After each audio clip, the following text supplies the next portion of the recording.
దేవుని మందిరపు నీడ, చర్చి నీడబడిందని ఇల్లు పగలగొట్టాడు ఒకడు. ఎంత వింతో చూడండి. అర్థమైందని నేను చెప్పింది? చర్చి నీడబడిందని ఇల్లు పగలగొట్టాడు. ఎంత అమాయకత్వం అండి. మళ్ళీ దేవుని ఎరగనోడు కాదు, దేవుని ఎరిగినోళ్ళే.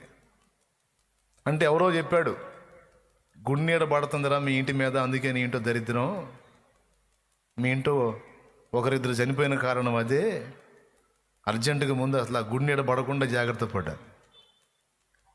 చూసారా, చర్చి నీడ పడిందని కొంతమంది చర్చికి వెళ్తారు, దేవుని బిడ్డలుగానే ఉన్నారు, కానీ వాస్తు పక్కా ఫాలో అవుతారు. ఏ మూల పెరగకూడదు, ఏ మూల తరగకూడదు. నేను చెబుతున్నా, కొంతమంది ఇవన్నీ పెట్టుకుంటారండి. మళ్ళీ వాళ్ళు బయటికి ఎట్ట కనపడతారంటే విశ్వాసుల్లో నంబర్ 1లో కనపడతారు. మళ్ళీ అసలు నువ్వు దొరికితే వాళ్ళు నీకు మామూలుగా ఎవరు క్లాసు, అబ్బో అక్క ఎంత భక్తురాలో అన్నట్టు మాట్లాడేది అక్కయ్య. అన్నయ్య కూడా అంతే, కదిలితే అన్నయ్య నోటి నిండా వాక్యాలే పోస్తుంటాడు. అట్లా వాక్యాలు మామూలు ఆత్మీయత అనిపించదు, కానీ వాళ్ళ మైండ్లో, వాళ్ళ తలకాయలో దేవుని వాక్యాలు ఉన్నాయి, కానీ వాళ్ళ హృదయంలో దేవుని పట్ల విశ్వాసం లేదు.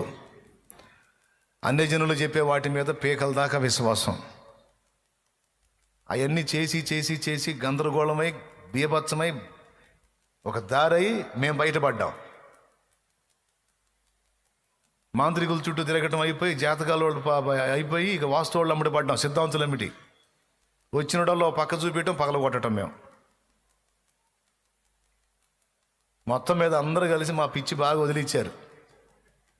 ఏసై చేతిలో పడ్డాం కాబట్టి బతికి బట్టగట్టి తిరుగుతున్నాం, కానీ లేకపోతే ఎప్పుడో దారి అయిపోయేవాళ్ళం.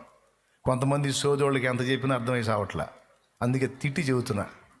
స్తోత్రం, హల్లెలూయా. ఎంత బుస్సు. అర్థమైందా? ఈ జాతకాలు, ఈ